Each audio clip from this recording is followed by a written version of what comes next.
मैं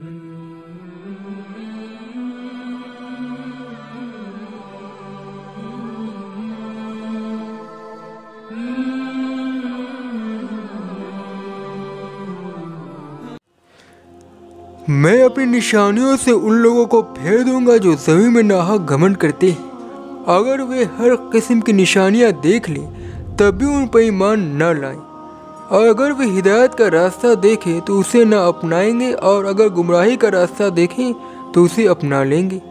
यह इस सबब से है कि उन्होंने हमारी निशानियों को झुटलाया और उनकी तरफ से अपने को गाफिल रखा, और जिन्होंने हमारी निशानियों को और आखिरत की मुलाकात को झुटलाया उनके अमाल अकारत हो गए, और वे बदले में वही पाएंगे जो वे कहते थे।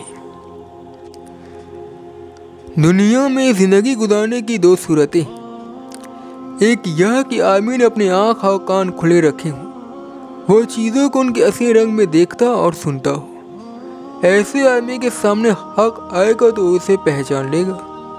दुनिया में बिखरी हुई खुदाई निशानियाँ उसे जो सबक देंगी वह उन्हें पालेगा। दूसरी सूरत यह है कि आदमी मुतकब्बिराना नफ्सियात यानी घमंड के साथ जी रहा हो। वह ज़मीन में इस तरह रहता हो जैसे वह उसका मालिक हो, उसे अपनी ज़ाती दायात के सिवा किसी और चीज़ की परवाह न हो। वह समझता हो कि यहाँ जो कुछ उसे मिल रहा है वह अपनी लियाकत की वजह से मिल रहा है। अपनी मिली हुई चीज़ों में उसे किसी और की मर्ज़ी का लिहाज करने की ज़रूरत नहीं। इस दूसरे आदमी का इस्तिग़ना उसके लिए कबूल हक में रुकावट बन जाएगा। पहले आदमी की नफ्सियात लेने वाली नफ्सियात होती है। वह अपने खुले ज़हन की वजह से अल्लाह के इशारे को पढ़ लेता है और फ़ौरन अपने आप को उसके मुताबिक ढाल लेता है।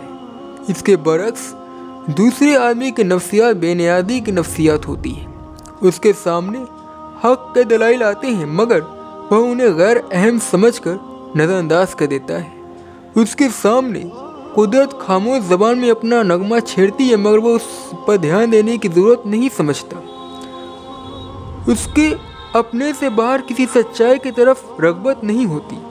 मौत के बाद आने वाली दुनिया सिर्फ पहले लोगों के लिए है। दूसरे लोग अल्लाह की अब्दी दुनिया में उसी तरह नज़रअंदाज कर दिए जाएंगे जिस तरह मौला इम्तिहान की दुनिया में वे अल्लाह की बात को नज़रअंदाज किए हुए थे। गुमराही का रास्ता नफ्स के मुहर्रिकात के तहत बनता है और हिदायत का रास्ता वो है जो नफ्स और माहौल के असरात से ऊपर उठकर खालिस अल्लाह के लिए वजूद में आता है।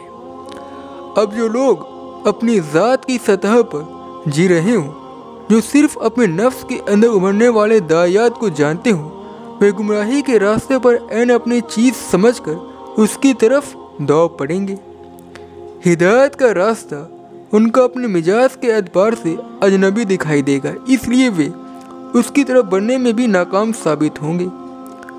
बुराई की नफ्सियात उस चीज़ को आसानी से कबूल कर लेती है जिसमें उनकी बुराई बाकी रहे, और जहाँ उसकी बुराई खत्म होती हो उससे उसे कोई दिलचस्पी नहीं होती।